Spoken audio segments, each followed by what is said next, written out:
Hello guys, कैसे हो आप सब। आई होप आप सभी अच्छे होंगे।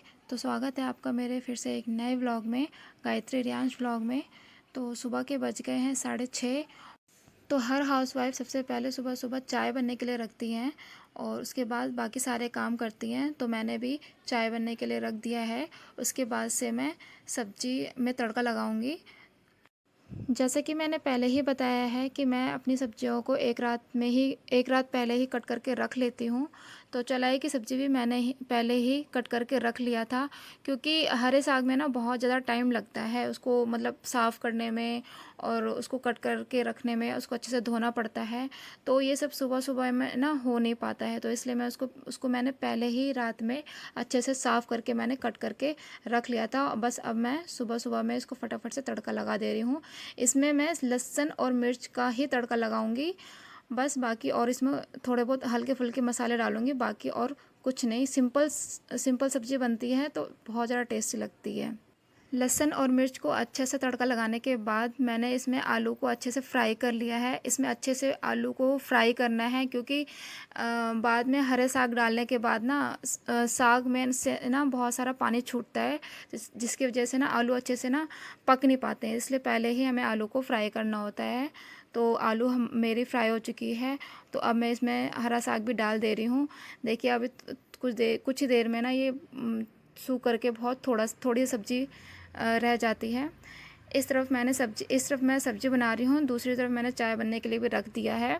चाय भी मेरी पक चुकी है और अब मेरी सब्ज़ी भी देखिए बनकर बिल्कुल रेडी हो गई है। आज हुआ यूँ, मैंने सोचा आज मैं जल्दी उठ करके अपने बच्चे को टाइम से स्कूल भेज दूँगी, उसका नाश्ता वगैरह रेडी करके। पर उसकी आज तबीयत थोड़ी सी ख़राब हो गई।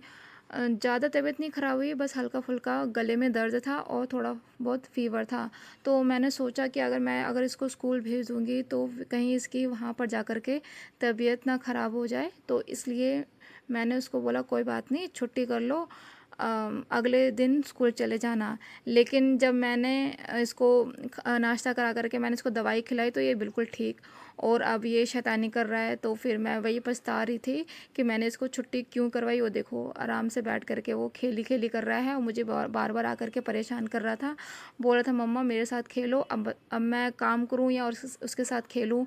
जब वो स्कूल चला जाता है तो थोड़ा सा ना टाइम मिल जाता है हाउस वाइफ को, कि मतलब अपना काम जल्दी जल्दी कर भी लेती हैं और थोड़ा खुद के लिए भी टाइम मिल जाता है। लेकिन जब आज बच्चे की छुट्टी है मेरे, तो फिर इसलिए वो मुझे थोड़ा सा परेशान भी कर रहा था। तो मेरा मैक्सिमम काम हो गया है, खाना वगैरह सब बन के रेडी हो गया है। हस्बैंड ड्यूटी जा चुके हैं। किचन की सफाई भी मैंने कर दी है। बच्चा मेरा अपने रूम में खेल रहा है अकेले ही। वैसे तो मुझे वो बार बार बुला रहा है मम्मी खेल लो मेरे साथ, लेकिन अभी मैं काम कर रही हूँ तो मैं उसके साथ कैसे खेल सकती हूँ।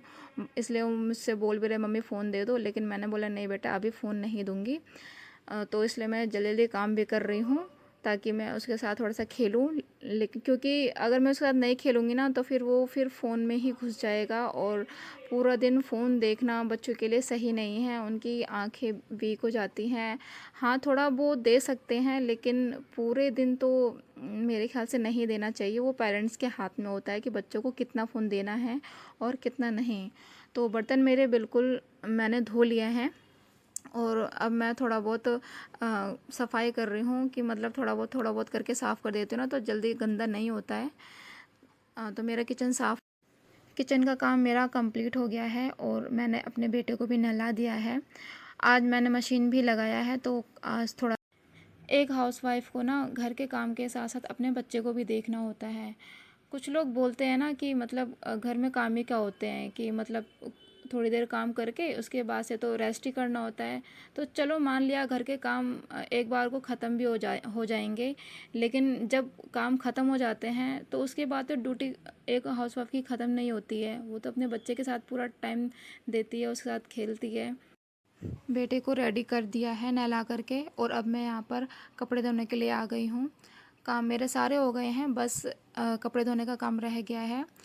मैं मशीन एक हफ़्ते में एक ही बार लगाती हूँ, कभी कभी 2 हफ्ते भी हो जाते हैं, क्योंकि मेरे ज़्यादा कपड़े इकट्ठे होते नहीं हैं। बस हस्बैंड के कपड़े हैं जो धोने हैं, बाकी मेरे और मेरे बच्चे के कपड़े नहीं हैं। मैं अपने और अपने बच्चे के कपड़े डेली हाथ से धो करके डाल देती हूँ, इसलिए मुझे मशीन ज़्यादा नहीं लगाना पड़ता है। मैं वेट कर रही थी कपड़े वाले का। नीचे कपड़े वाला आया है जो पुराने कपड़े लेकर के जाता है। काफ़ी कपड़े इकट्ठे हो गए थे तो उसी को देने के लिए मैं उसका वेट कर रही थी। सारे काम ख़त्म करने के बाद मैंने नहा लिया है। बस यही थोड़ा सा टाइम होता है मुझे खुद के लिए थोड़ा बहुत जो मिलता है। उसके बाद तो पूरा दिन फिर काम में ही लगी रहती हूँ मैं। गाइस, मैं आपको मिल रही हूँ सीधा शाम को। तो मैंने ये घी बनने के लिए रख दिया है। बहुत दिनों से मैंने स्टोर करके रखा हुआ था। दूध से जो मलाई निकलती है तो मैंने सोचा आज मैं निकाल ही लेती हूँ। काफ़ी टाइम से सोच रही थी पर डिले हो जा रहा था, लेकिन मैंने सोचा कि आज मैं निकाल ही लेती हूँ। तो पीछे से मेरा बच्चा भी मुझे बोल रहा है कि मम्मा खेलो। क्या ही बोलूँ मैं, मतलब सारे काम मुझे ही करने हैं, बच्चा भी मुझे ही देखना है। समझ में नहीं आता। कभी कभी तो मैं फ्रस्ट्रेट भी हो जाती हूँ, लेकिन क्या करें, मैनेज तो करना पड़ता है। तो फिर बस घी बन गया है। घी को बस अब मैं निकाल रही हूँ। अब इसको निकाल करके पहले मैं इसको ठंडा करके फिर उसके बाद मैं इसको घी वाले डिब्बे में डालूँगी। तो अब मैं शाम के खाने की तैयारी कर रही हूँ। शाम के खाने में आज दाल चावल रोटी और चटनी, हरी धनिया की चटनी बना रही हूँ। हरी धनिया की चटनी दाल के साथ बहुत टेस्टी लगती है। घी ठंडा हो गया है और अब मैं उसको प्लास्टिक वाले डब्बे में उसको डाल दे रही हूँ। बोलते हैं ना, प्लास्टिक के डब्बे में किसी भी गर्म चीज़ को नहीं डालना चाहिए, और घी को तो बिल्कुल भी नहीं डालना चाहिए। ठंडा हो जाए तभी डालना चाहिए। तो घी मेरा बनकर रेडी हो गया है। काफ़ी घी निकल गया है। खाना भी बिल्कुल बनकर रेडी हो गया। आज के व्लॉग को मैं यहीं एंड कर रही हूँ। Bye bye.